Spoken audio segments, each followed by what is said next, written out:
Estando com os discípulos no Monte das Oliveiras, Jesus ouviu deles a seguinte pergunta: Que sinal haverá da tua vinda e da consumação do século?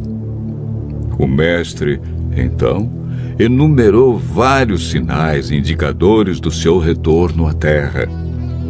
Alguns sinais destes apresentados tiveram cumprimento inicialmente em Jerusalém e serviram como maquete ilustrativa dos acontecimentos do fim. Outros sinais, porém, estão se cumprindo agora, em nossos dias. Todos os dias lemos e ouvimos nos jornais, rádio e televisão inúmeros acontecimentos. São várias as tragédias: terremotos, chacinas, roubo, enganos, crianças abandonadas, doenças, fome, guerras. O que diz a Bíblia sobre esses acontecimentos?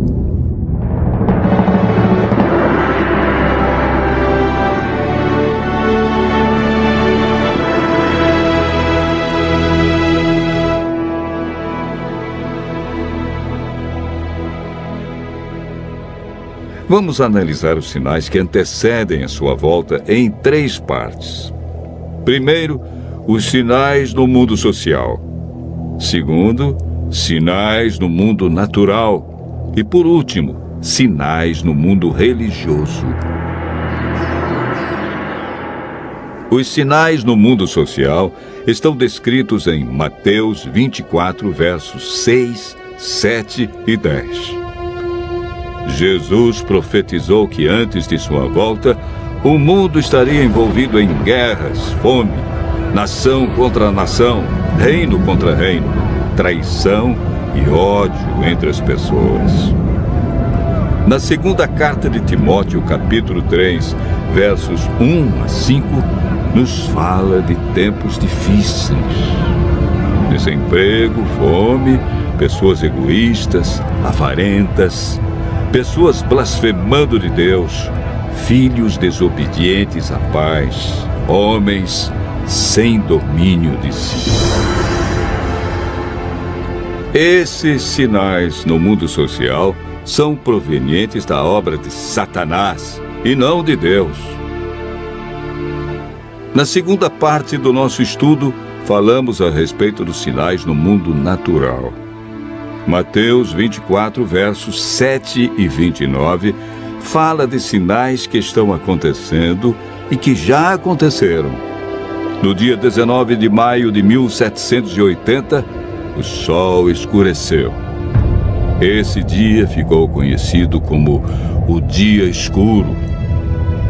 Na região leste dos Estados Unidos, tão densas eram as trevas que as lamparinas foram acesas ao meio-dia.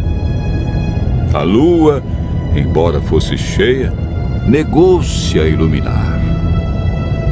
A ciência não conseguiu explicar esse fato sobrenatural, mas a Bíblia o apresenta como um dos sinais que antecede a vinda de Cristo.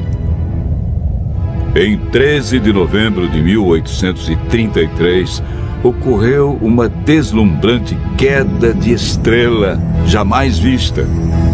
Esses sinais já se cumpriram uma vez, mas antes da vinda de Jesus se repetirão com maior intensidade.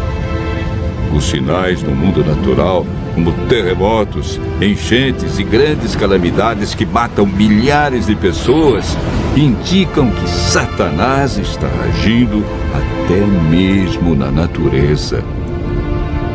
Tratamos na terceira parte do nosso estudo sobre os sinais no mundo religioso.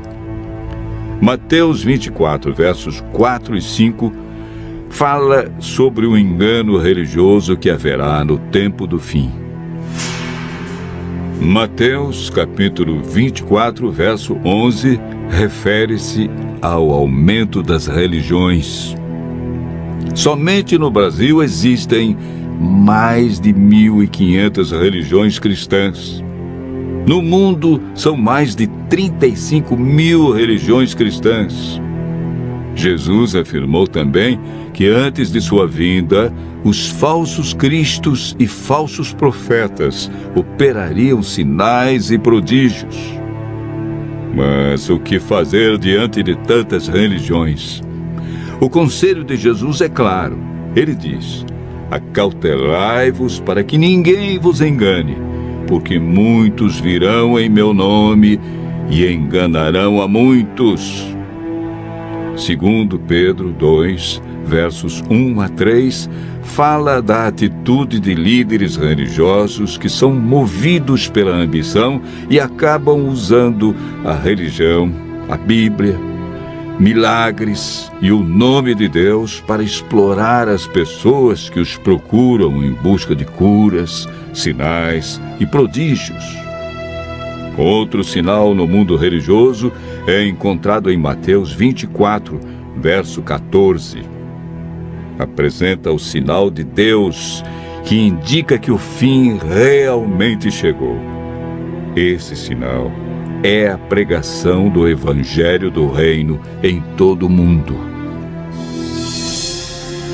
O apóstolo Paulo nos fala em Gálatas, capítulo 1, verso 6, de um outro evangelho que parece ser bíblico, mas não é.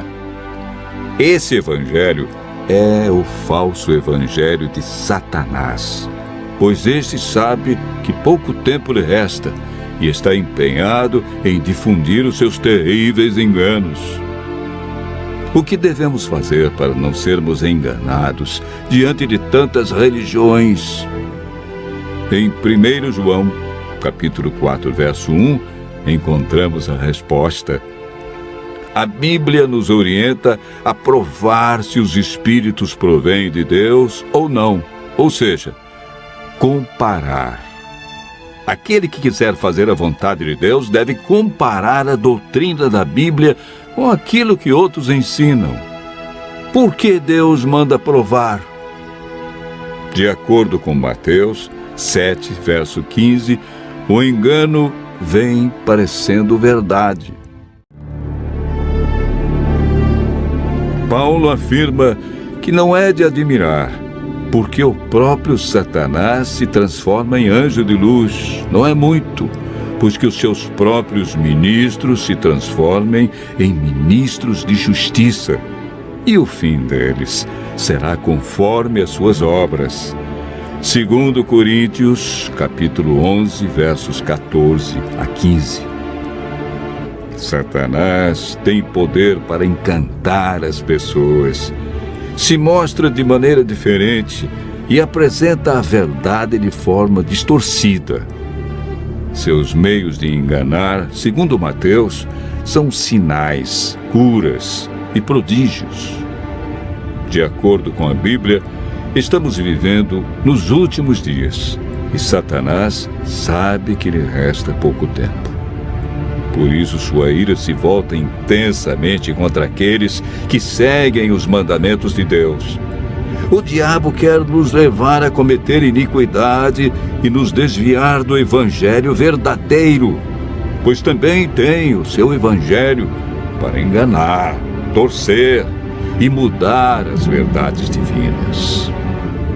Este grande conflito que começou no céu e passou pelo Éden, agora chegou até você. Quem vencerá em seu coração? Os enganos de Satanás ou a verdade de Jesus Cristo?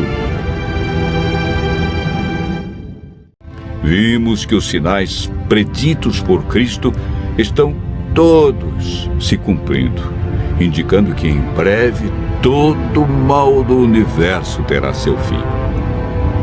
O que está faltando para Jesus voltar? Primeiro motivo: o evangelho verdadeiro precisa ser levado a todo mundo. Segundo, Jesus está a cada dia dando mais oportunidades. Ele é paciente e espera uma decisão de cada um de nós ao lado da verdade.